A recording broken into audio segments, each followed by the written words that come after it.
So, welcome all to World Creation, Believable World discussion panel. The purpose is basically go over some ideas for how to make good, believable worlds for both fantasy novel settings and also gaming settings, both in the fantasy and other genres, if people have questions about that. So, first off, we'll start off with introductions. This is Chris Lester. Been gaming for more years than I can count now. Let's see here. I got started with D&D, branched out into Shadowrun, then started doing more running for White Wolf,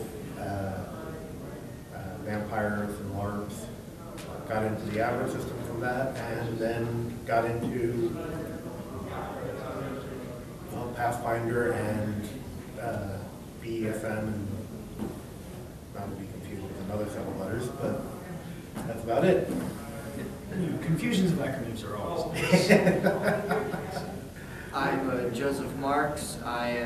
Primarily I'm a filmmaker, a local filmmaker and stuff, but I'm also a bit of a hobbyist fantasy writer. Like, I'm a big, huge fan of Tolkien and fantasy within that vein, so that's kind of what I focus on. And Chris, you do a bit of writing too, right? Yeah, I'm currently in a novel writing class with Ken Wagner, writer of the Necropolis series. We've got some good talent for that. I'm Cameron Sanders. I have been running not quite as long as Chris has, but certainly longer than my own memory serves me. Most basically started in my college when I came here to college and picked up, and I played for about a year, and then I've been GMing ever since because I like doing the storytelling and all that. I have a lot of interest in the creative writing fiction side of it as well, and I sort of found my outlet for that as opposed to sitting here half finishing stories to actually telling a full story through gaming. So I predominantly use D&D, 3.5, Pathfinder, D20 systems. I use D20 Modern, Future. I also have experience with the Rift setting by Palladium Books, and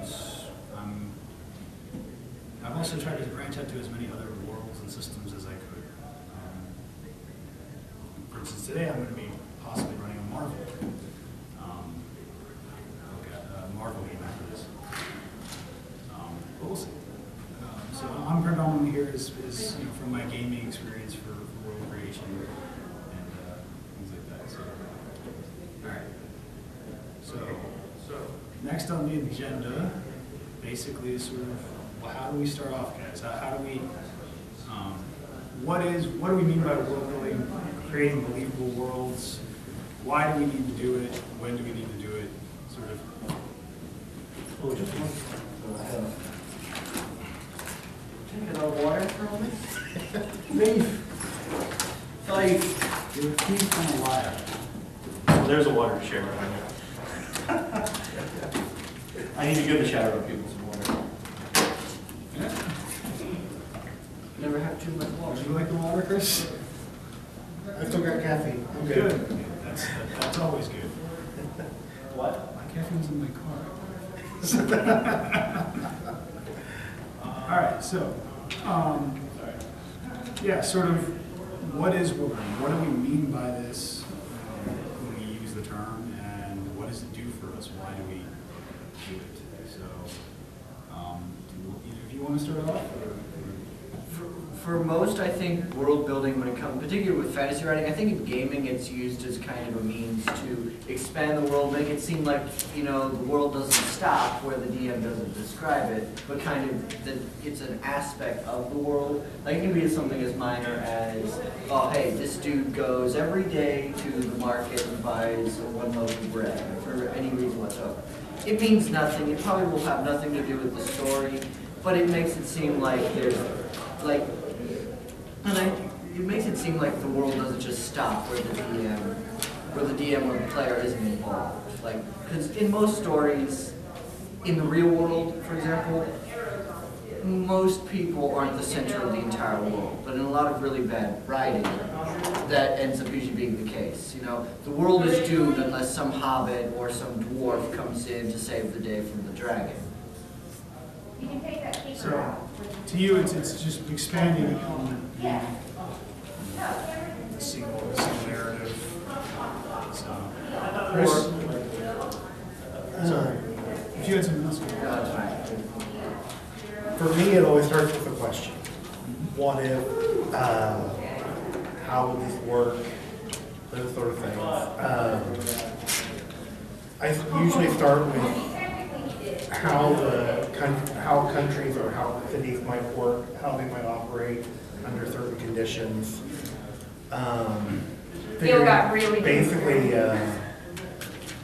Figuring basically a little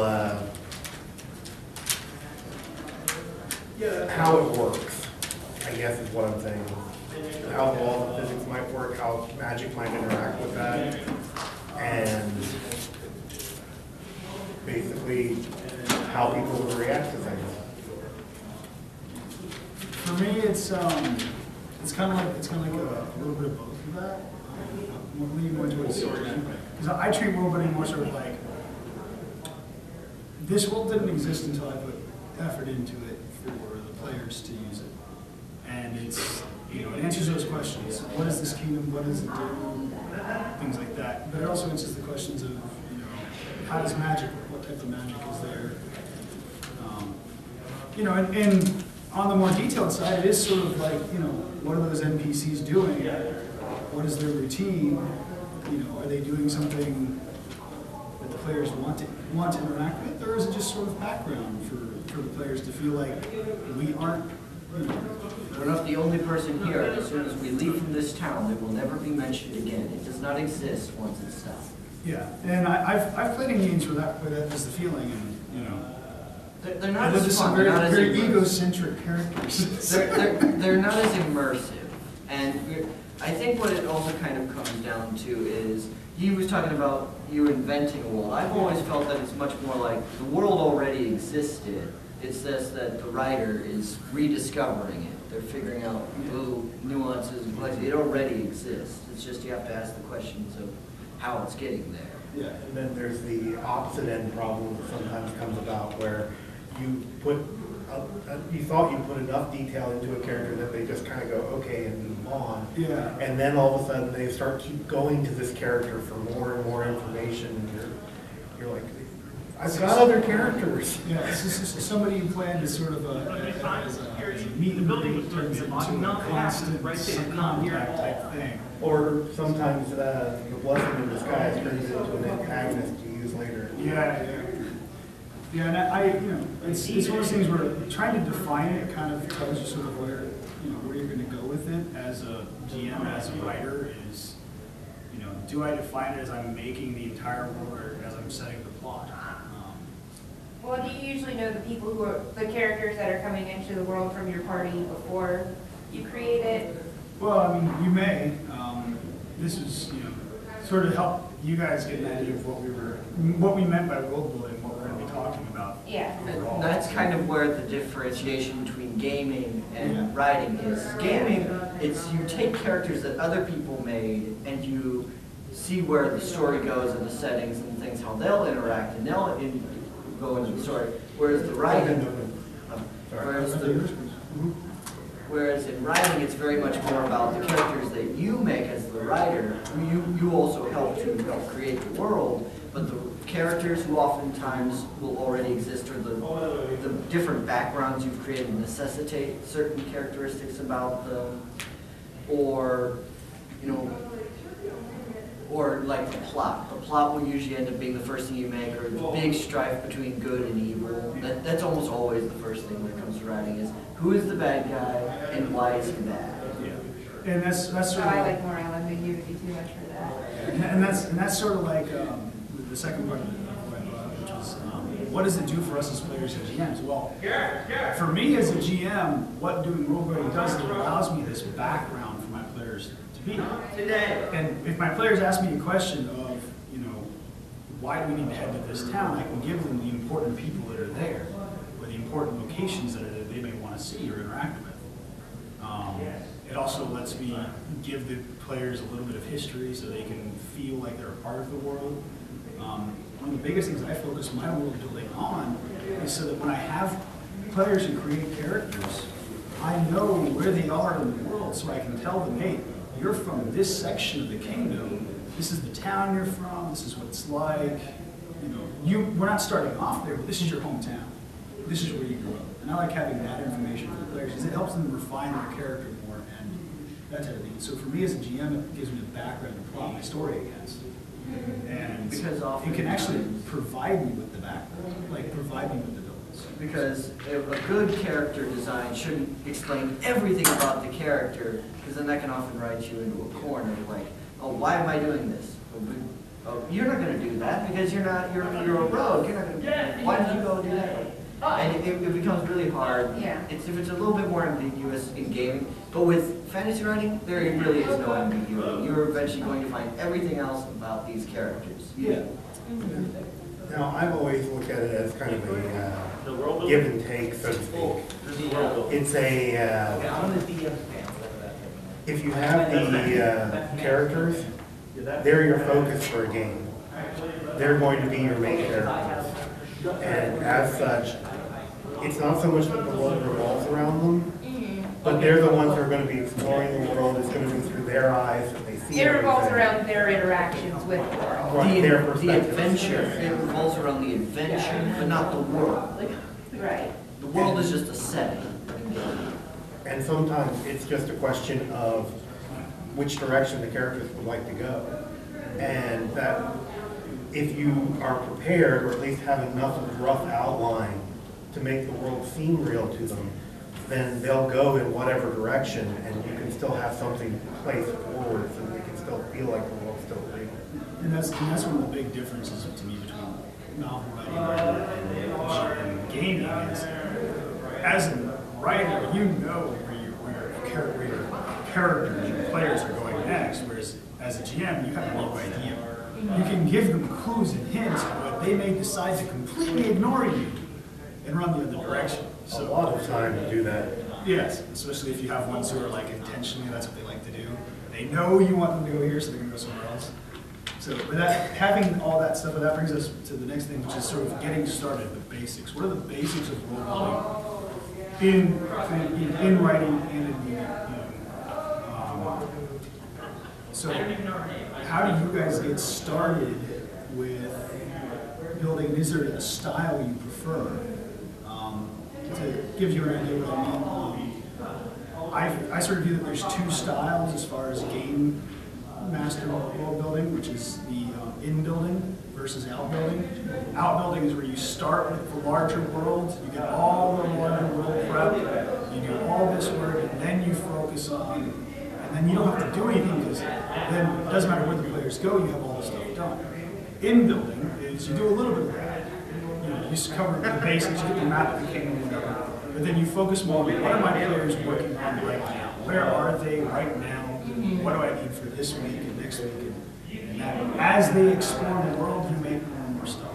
And so for me, there's those two styles. One is combined and then as far as fantasy and all that, so just With mine, again, my whole thing is, it's not like inventing a world, more rediscovering it. And so for me, it should be, where do you start on any quest? You start at the beginning.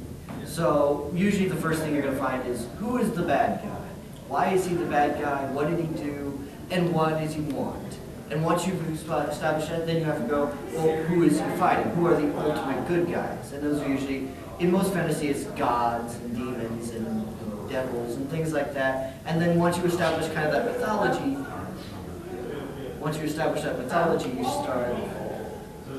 you start exploring outwards and asking, okay, so why is this character important? Is he like the great big god of everything? You have multiple gods. Is it a pantheon? Are they shamanists? And the other one is, do all the people in your world, and oftentimes it helps to have just a general name for your world, like Middle Earth or something around that lines. I'm gonna make lots of references to Tolkien because he No, is no, really the no, most.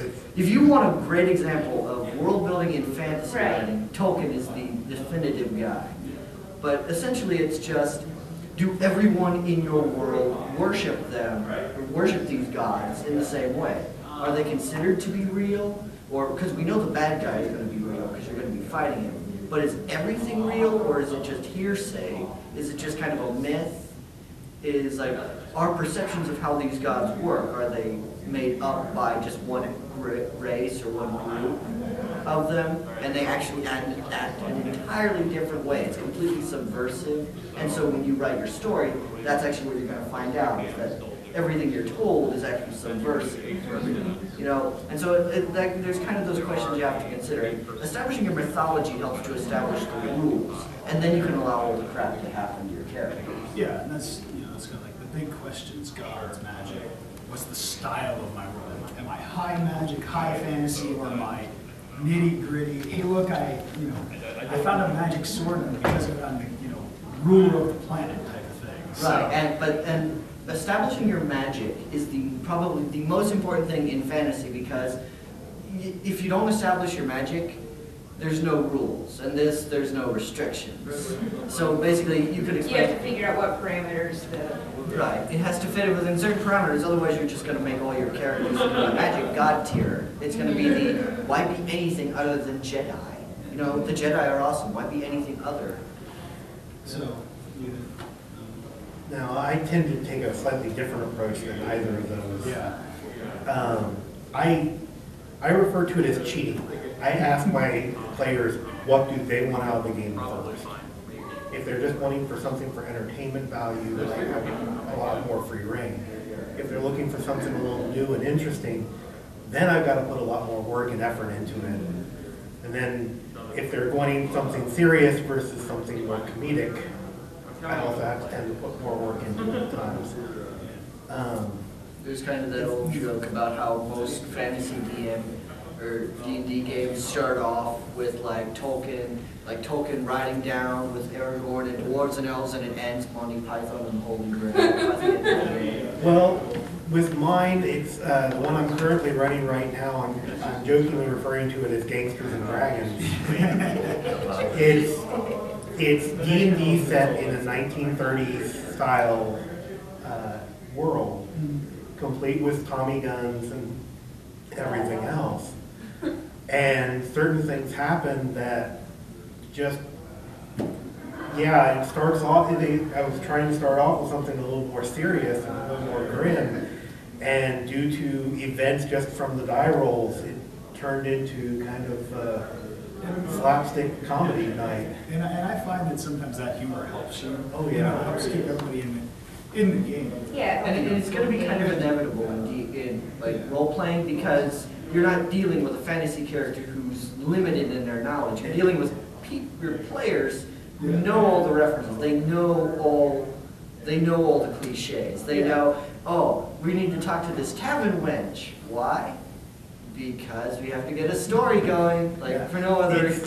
And it's also one of those great things too, because it actually adds to the world. Yeah, and Creating kind of an echo response, and there's being reactions to these things. well, and an example of that is something which I completely ran with, and I did this kind of to myself. But in my first time running, I had players who were interacting with some goblins that they found in a dungeon, and ended up converting one of these goblins to their god, Paylor. I was using the standard 3-5 gods, which first time you're GMing, the easiest thing in the world to do is just use the standard stuff. Helps you out a lot.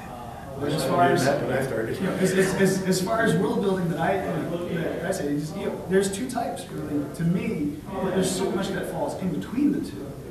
I like to do a little bit of what I call outbuilding, which is, you know, what are my big questions? Well, I got my gods, my magic, and sort of what is the type of the world I'm going for? Am I going for high fantasy? Am I going for pushing that boundary of steampunk, or am I Going George R.R. Martin of, there is magic, but no one ever talks about it. It doesn't exist anymore. Most people think or it's am dead. I going like Game of Thrones, where it's more, you know, gritty, but there's a bit of fantasy magic sort of in the way the world works?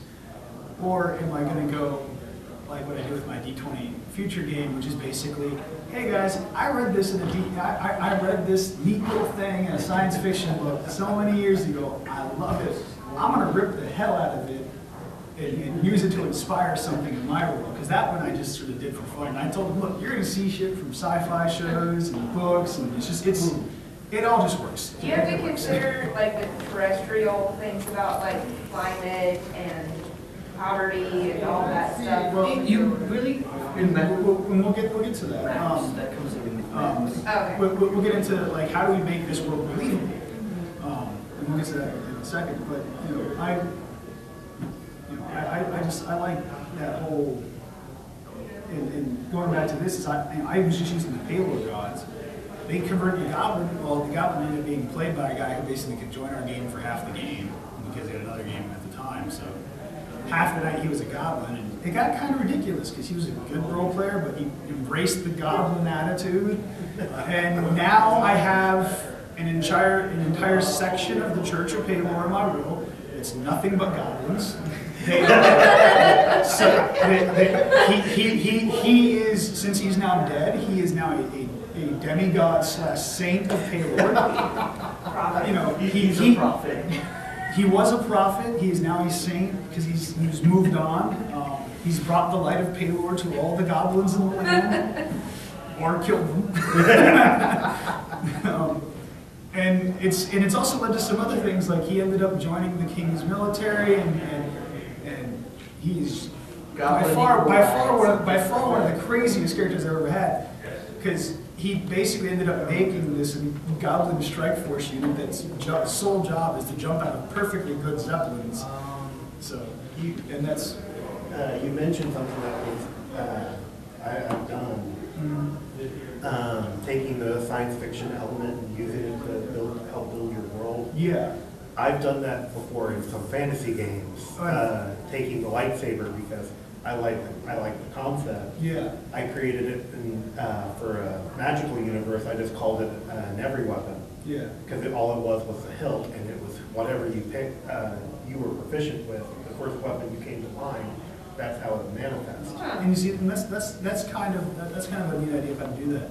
And we can talk about it when we get into like Right. believable worlds. But the thing about it is also, like, when you're talking about, science fiction and fantasy, a lot of people like to think that they should be thought of as entirely separate concepts, but really, when you look into a bookstore, there's a reason they're kind of combined in the same way, because their source is generally the same. It's taking a world and imagining something different about it. But fantasy is focusing probably a little bit more on magical elements, and science fiction is focusing on the scientific, the technological. But really, when you look at it, it's kind of the same general thing. You know, the science is magic that we've already explained. You just basically have to draw the line out, going, okay, I'm going to say the reason for this is science, and then over here, the reason for this is magic. And that's that's the primary difference. And I have, we can get to sort of how that works together, and I have sort of an idea of some things. And I actually, So you're saying there's some things in your world that would otherwise be mystical, but in your world there's a scientific reason behind them? They've explained it away. They know why. the other way you can think about it is this: it's basically magic has rules. It functions like a science. So if you But have people it's who are not a proficient- science that everybody can use. Right. So like if you're wizards, you go to an academy and you study and you learn and you know that you have to use this special resource and it works a certain way and you have to do certain things. You've now created an ingredients. It's basically like cooking now. And so it's essentially you've become a science. You've made a science of magic. But then there are other things that you don't explain. And there's even elements that you can throw in just for the magic effect. Say like a person standing in a pool of water, you throw a lightning bolt. Is it just going to hit that person? Of course not. It'll transfer through and go through the water. A similar effect with heat expansion in metal. One of the first games I ran, I did a thing where they used cold on a heat monster, and the monster exploded as a result, causing a little bit of extra damage. But they were afraid to use cold after that on them. So. Because at the end of the day, there's not only the physics of the magic that you're talking about, but there's the physics that exists in the world that we just don't think about. Like, we don't think about, well, maybe this character with levitation, it requires a certain amount because, you know, gravity, are we considering it the same here? Yeah. Is it going to take a lot more force to push someone against the force of gravity? Whenever you change one thing, there's like 15 questions that go along with it. Well, and that's something where That'll bring into some of the issues that can sometimes arise. I like to basically do this. Magic is something that some people can use and some people can't.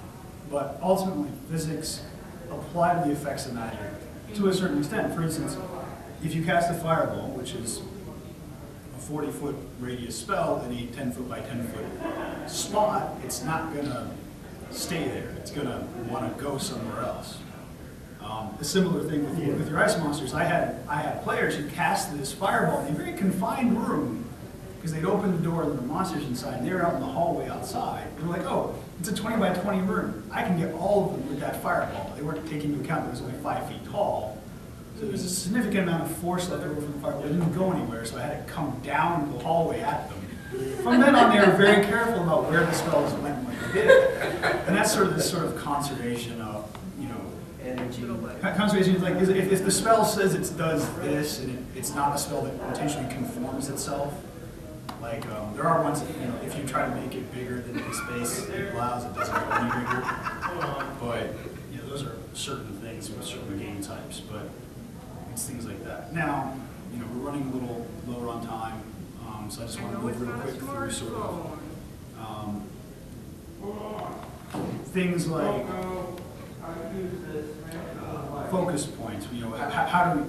One of the things that I think gives the players a better hold in the world, makes it very believable, is providing them with places where they can focus their attention and focus their, put their feet down essentially in this world. And I'll start off by giving some examples of like what I like to do with this and use it, which is for me, what do the players need? What do they want to see in this world? What do they want to see NPCs they can interact with? And not just, the shopkeep that I go and buy my swords from, but somebody that I can talk to that I may not necessarily get anything from besides that brief interaction, but provides me with an idea that, hey, there's more to this.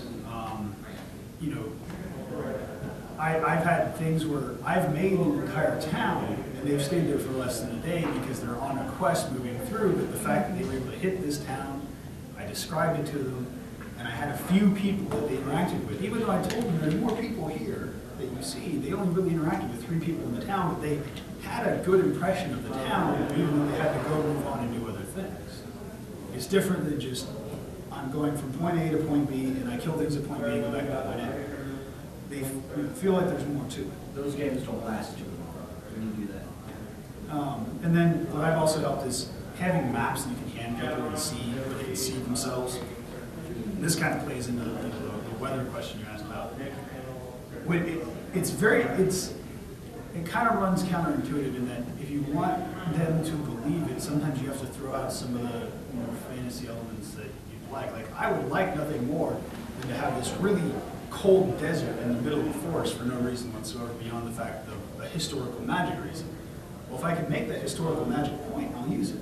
But then you also run into a few other problems with things like that. And it also this runs into, when you're building a map with names, there's a story behind every name. And oftentimes you'll find yourself going, oh, why is this river called this? And you go, okay, maybe because there was this big battle in here. And then, okay, what happened because of this battle? Well, maybe it was 2 kings of these different races. And then you end up getting bogged down. You might end up forgetting the original question. So there's kind of a point at which... You can't go too far into the details or you'll just get stuck. But at that same token, what you end up doing is when you create those rivers and you create all those things and you make all these different reasons, ultimately it helps to create a much larger and expansive world. And in writing, it can also be this, and it can be explained away. You know the reason why, and it might be expensive, but it was because of this big war between, goblins and elves. And like, without even saying anything now in the story, you now know that goblins and elves in this world don't get along because there used to be a battle.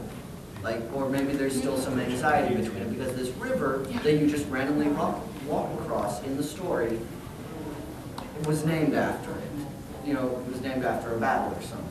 And if I can just, I like to draw from some real life stuff too. Like in Ireland, there's a place called the Giant's Steps, which are just a rock formation that, because of how they erode, forms something. But there's a whole story behind it with their mythology, which is neat, nice and interesting.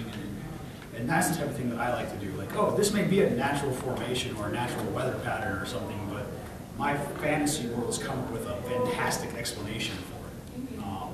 And the best thing you can try to do is make it self-contained. If you can make a lot of your stories self-contained, like, why is this the reason? Oh, it's because of this ancient hero, or this ancient villain, or ancient spirit, or Deus Ex Machina of your story that you might end up one day going through. Sorry, I'm talking very. So anyway, then that gives a good explanation. And if you ever decide to write, like when you write a short story or something, you can explain away some of the smaller aspects of your story. Because remember, this is a whole world around, and you're only telling one story. The world is created first, I think. That works really well. And then you just tell one bit of it. If you have the whole movie, you're only showing a few frames. You're only showing a few scenes of that whole movie and the whole world. The focal points kind of gets into what I was mentioning about how I try to cheat and ask my player what they're really wanting, because if I find out some idea of what they're really looking for in the game, I can throw those elements in there, and now they've got a vested interest. They want to believe, and they want to keep exploring, and that really helps keep them on, at least centered or grounded somewhat in the world. and I think that's probably a good idea for a lot of people. And even just as a way to build your adventures and whatnot, is just asking if they want. I mean, if they want intrigue and whatnot, you're giving them fighting hordes and hordes of goblins. That's not really giving them what they want. It doesn't fit the world to make it believable for them.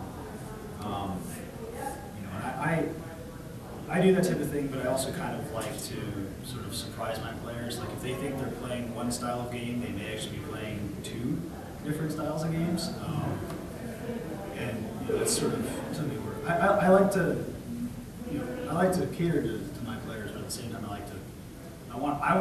want to tell a story that I know will grab them and bring them and keep them going along. So I may have to do other things than what they want, because if it's just everything that they want, the only thing coming back, bringing them back to the table is, what do I get out of this next week? What do I want out of this? If there's no interesting things for them to run across. If there's no conflict, it's not really the story. It's just they're getting what they want. And that's sort of, And that's kind of why when you build a world, you have to kind of start with conflict, because if there's nothing going on in your world, it's a pretty boring world. And that doesn't mean that every town you run into, there's a dragon or a horde or a goblin or something that's attacking the town. The conflict actually doesn't have to exist until after the players do something. So it could exist for thousands. They could cause the problem themselves, and now they feel responsible for having to go out and fix it. But- I actually, and that's, And you guys were talking about catering to the players. When fantasy writing, it's often just catering to the characters. It's the sitting down with your character and talking to them. It's kind of a weird idea, but literally like sitting down and interviewing your character. Why are they doing this? Why? What are their little issues? What are their problems? And just asking and what sounds right when they say it. Because you want to talk, you kind of want to think about it like they're talking to you, like they're a real person. Real people have issues. And that's something that I like is also coming with the idea of, in my world, are there accents, are there particular speech patterns or a way of doing something in a section of the world, because that to me makes it more believable to the players. If they go to this whole new section of the kingdom and these people speak slightly differently, or they use different words in a different accent, they'll remember that, and then maybe if a character dies, they bring in a new character, and they use that, then they've taken that accent from that world that they met. And I like that. Language can go a very quick way to establishing a culture and establishing a history to the world. But real quick addendum, it's also a really good way of getting of causing a complete sidetrack that you never expected them to go in. Yeah. Oh no, yeah. How's that? There's a reason that most of Tolkien's stuff has a glossary at the end of his books. Even just from the accent, I had one character, he was just meant to give information to the players. Not trying to hide or anything, just give them information. I mistakenly used a voice similar to a particular Mr. Ledger from Dark Knight. Oh, no. And all of a sudden, this became their major antagonist. Everything was on him. So I just kind of had to throw him in there every once in a while. Again, just trying to give information, and everybody took the bait every single time. See, I had a similar problem, but my problem was more, they were in this city, and in the city they have an elevator system to get between the different levels of the city. Well, they were there late at night, like 3 a.m. They had arrived in town, and they met and there's an operator, a guy who controls the elevator. So they're talking to him. Now every time they go back, they make sure they talk to this operator, and it was just kind of like, he doesn't have that exciting of a life. He's an elevator operator. He gets paid a few silver a day to do this job and just sits here all day doing, moving the levers up and down. They want him to be like the bastard son of the king or something. I don't know what they wanted, but they kept going back, like, how are you doing? How's your family? I had to build his entire family. I had to give one of the kids polio, just because one of the characters wanted to do something for him, to help him out, and I'm like... Just some random NPC. But that can actually go a long way towards really immersing your character, immersing your players or your characters, so that not everyone has a problem. Most people can just go, oh, you know what? I'm doing pretty good today. Today's pretty nice. I don't have a goblin horde, Dragon didn't crush my house. Yeah, and that's pretty great. There's a line in the Game of Thrones world of, it comforts me to know that in most of the world, absolutely nothing is happening. That's kind of the thing you have to remember. There's not always a great big war that's going to come in and destroy the world.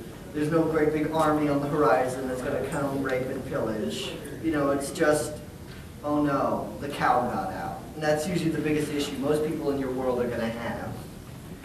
So unless you guys have anything else to add, I think we'll move on to questions that you said. All right, so we'll do sort of a Q&A right now. If you guys have any questions for us about world building, things like that, anything we haven't touched on that you'd like us to touch on, go ahead. If not, we can just sit here and ramble for another 10 minutes. I'm sure we can fill it with something. Oh, I'm really good at rambling. Yeah. Give me a minute. That's another good thing that helps us with world building, is if you can ramble, it helps a lot. Especially if your characters ask for something that wasn't there. I grew up on Doctor Who. I know how to ramble. So BS can go a long way towards finding you great, because when you start rambling, you start coming up with ideas that you would never have thought of if you were thinking coherently and logically, and suddenly you talk about all these different ideas and you go, that's brilliant, I would never have thought about that. That leads into something that actually I kind of changed the entire way my world worked by the fact that I was rambling, and it was probably about 2 a.m. We were still gaming. We'd been gaming since like 6:30. I hadn't taken a break. I was a little tired, and then this idea popped in my head, and I went through with it. And now I've gone to this point now where, yes, there's a giant spaceship under the desert in my world. The reason it's there has changed the entirety of what the really far back history background of the world is, which one of the things I'd like to do is I like to sort of poke at it with my players to show them a little bit of, hey, this world isn't quite what you think it is. And that's getting them to be a little kind of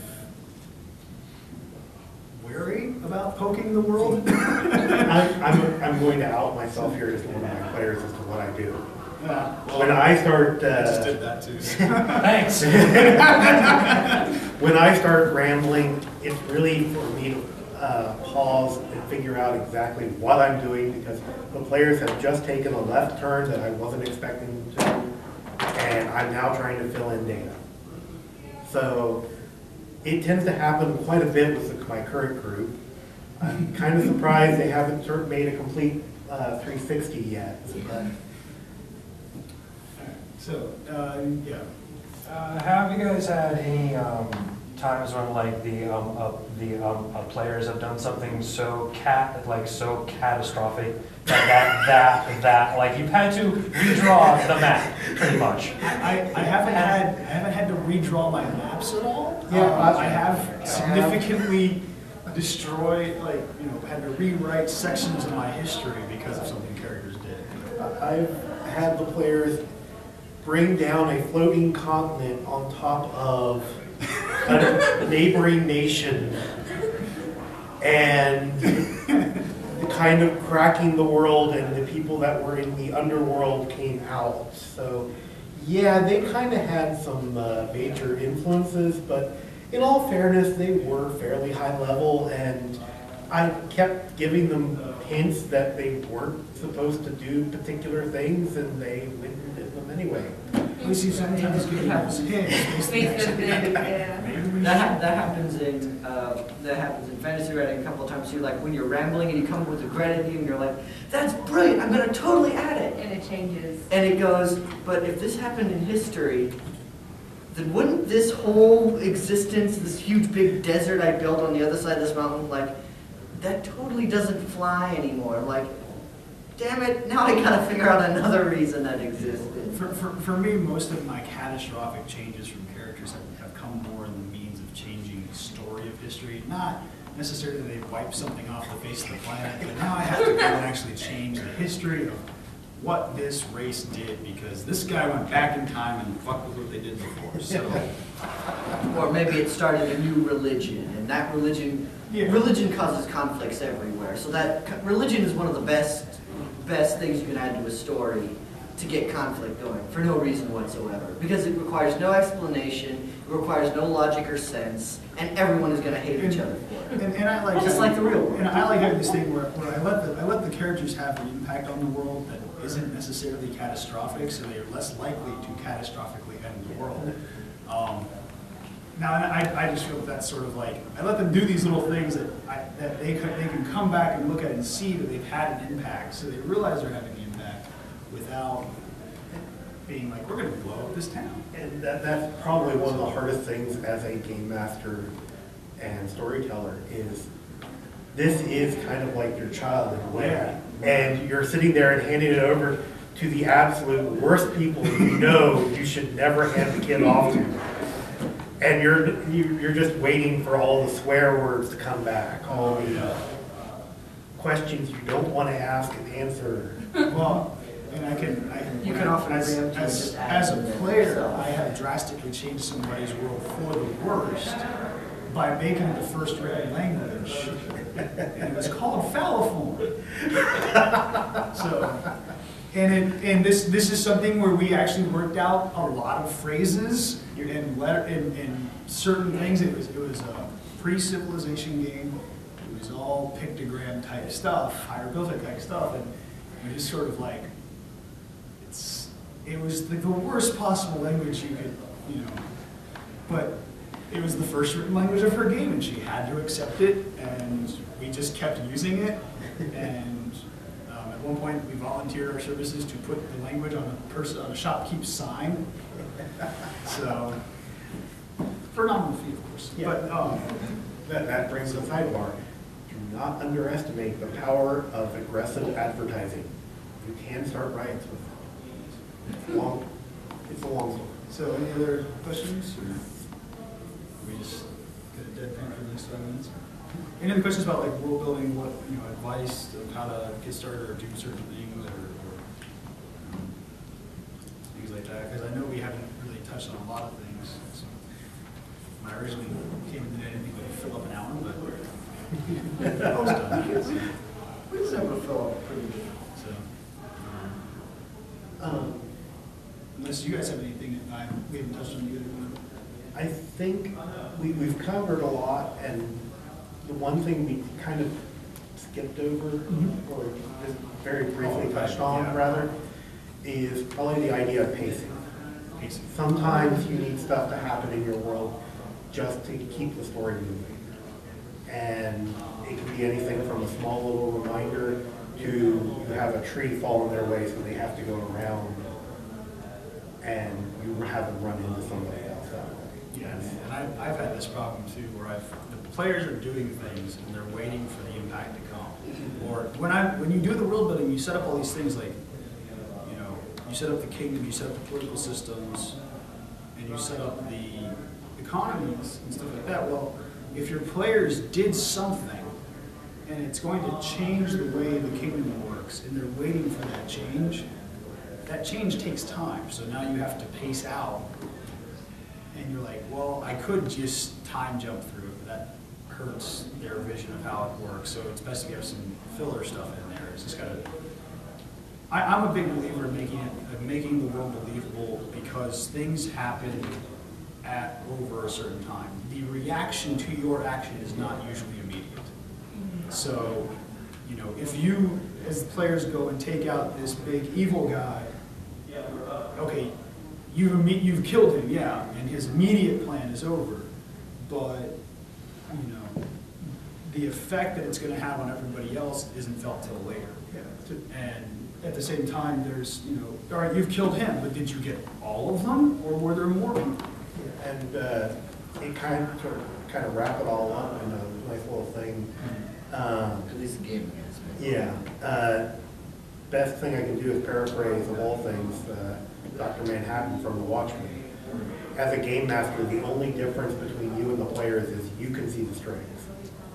You can know exactly what's going to happen because they pulled on this cord, they tugged on this wire, and see all the results that happen.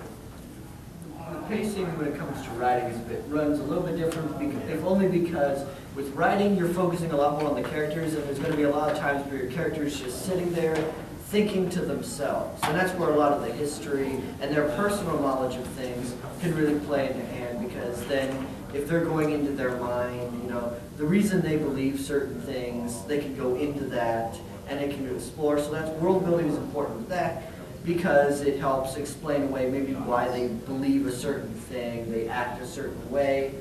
And pacing, you're not always going to be adventuring, fighting monsters, battling demons, overthrowing corrupt regimes. Most of the time your character is probably just going to be sitting in a room, either talking with each other or monologuing to themselves, asking, why am I here, what am I doing, and what effect is what I'm doing here going to have. And it's good to have those moments, but at the same time, I always like to say this, I mean, go read some books, watch some movies, watch some TV shows. Do you ever see anybody on the back, you know, you ever see any segment in that where it's when like the hero went to the bathroom? Not really.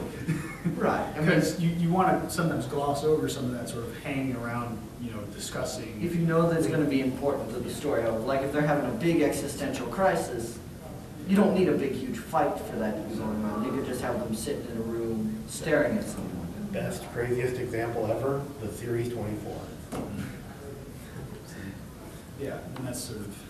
How would you deal with the accidental introduction of were creatures in your campaign? If I was in my world, the way it's handled in my primary world, I have multiple worlds that I've created and run. In my primary world, it's actually a magical experiment that kind of went awry and led to it. It's also in one section, and then sort of the very deep background of it in my world. Because the very deep background of it in my primary world is that there was this older race of people who were dimensional travelers, traveled between the planes, and could actually travel between planets on the material plane. And almost everything that's in the fantasy world, the magic, the creatures, all this is a offshoot of something they created. So they actually label the lichens as they call them bioweapons. And they're something that they engineer to fight. And that's sort of how I handle it. And then my other game, which is, that is the lichens haven't quite risen up yet. I'm not to that point. But I like the idea of it sort of being kind of a magical experiment that kind of went oopsie. Simply because I like that sort of idea of somebody was messing around with something, didn't quite understand it, and messed it up. And I actually, in one of the D20 modern games I was running, that's what happened, was this scientist had been messing around with something. I was running with, there was a little bit of magic in the D20 modern world that I was using at that point. tweak it, and if you knew what it was, you could do things, but most people didn't know about it. Well, this guy was messing around with it and made himself into a werewolf. And I was doing sort of a, I don't know if you're familiar with the show Grimm, or Supernatural. I was doing something like, I was running a game more like that. And so it made more sense in that point. But, so, Chris, do you have anything for that one? Well, I have one question for you then. What do you mean by accidental? All right, we're playing D&D in 3.5. Sometimes for fun, we do random encounters in different places. That way I'm just as surprised as my players are. Oh, you mean like sort of, how do you explain a random encounter? Well, no, the situation is I rolled werebears. Oh. They're lower levels. I'm thinking, all right, this should be fun. Well, now they're infected. Totally did not plan for that in any scenario. Okay. Then here's what you can do. You can make it. What I would do is I would either make it a quest for them to get cured, where they have to get cured in order to complete their actual quest. If you're wanting them to get rid of it. If you're wanting them to kind of keep it or to kind of develop something else from it, then I think what you probably want to do, what I would probably do then is I would probably be more than willing to let them run with it, but I always give my players a warning of whatever you guys get, I'm more than willing to give to the enemies. So, and I'm always willing to boost them up to make the right power level, or vice versa in regards to body armor and points. If I can go back to, I didn't actually quite understand what you were asking. I don't know if you were when I discussed my goblin who converted to Paylord and became. It's sort of a similar situation. I had players who ran into a goblin in a dungeon and converted into Paylord, and then I had to deal with this. I'm like, all right, well, I was going to just make him an NPC that eventually disappeared. But I had a player who would come in halfway through the game and he ended up playing. Well, now in that world, I have a Church of Paylord that has an entire sect of goblin worshippers because he went and converted all the other goblins. And I like to take those sort of accidental things and, like you said, run with it. Let them explore what's going on. Why was the rare there? Is there a cure? That type of thing. Accidentally infecting players can be hilarious. It was. I had another thing where I had a magic item that they recovered, and when you read it, it activated the ability and gave you some psionic powers. Psionics are very rare in my world, so nobody really understands it. They're from one island, and they hardly ever leave the island. So, well, the guy who activated it was a Mog, a very large construct from the plains of Mechanus. And he reads it and activates it, and now you have this giant stone construct walking around with psionic powers. So it was one of those things where I didn't mean for him to activate it. I meant for a different character to get it. And they kind of did that. And, I let him run with it, and he was, before the game ended, the game ended for time reasons, but before it ended, he was in the process of working out what the hell was this. Now it's just a lead bar, it doesn't have any writing on it anymore. And so he was actually in the process of researching all the history behind these artifacts and basically turning in, he was eventually going to probably turn into kind of an Indiana Jones type character going around looking for all these artifacts to solve the reason and puzzle of why this happened. So, and that's sort of, I like to, when something like that happens, I like to create a puzzle to go with it for them to solve, or something they have to go and investigate. So, any last questions or anything else? Anything we didn't quite cover? Probably, but nothing I can remember. Okay, we're good. As far as like believable worlds, one of the things I like to do with that is make it so that anything I do can be easily explained in less than a paragraph. I can explain in 2 or 3 sentences. It's believable. It'll be believable to my players. If I have to go on like an 18-page explanation as to why this works this way, my advice to you guys as far as world building is concerned is anytime you want to do something or introduce something, if you can simplify your explanation down to less than a paragraph, it's great to have a lot more explanation, but if you can simplify it down to less than a paragraph, you know you have a good idea that the players will grasp quickly and is believable to the world you're making. That can go, the same thing with writing, is that if it takes you 30 pages to describe why a character is eating chicken, Yeah. there might be, you might be going a little bit too much into it, but if you could just simply. Herman Melville, yeah.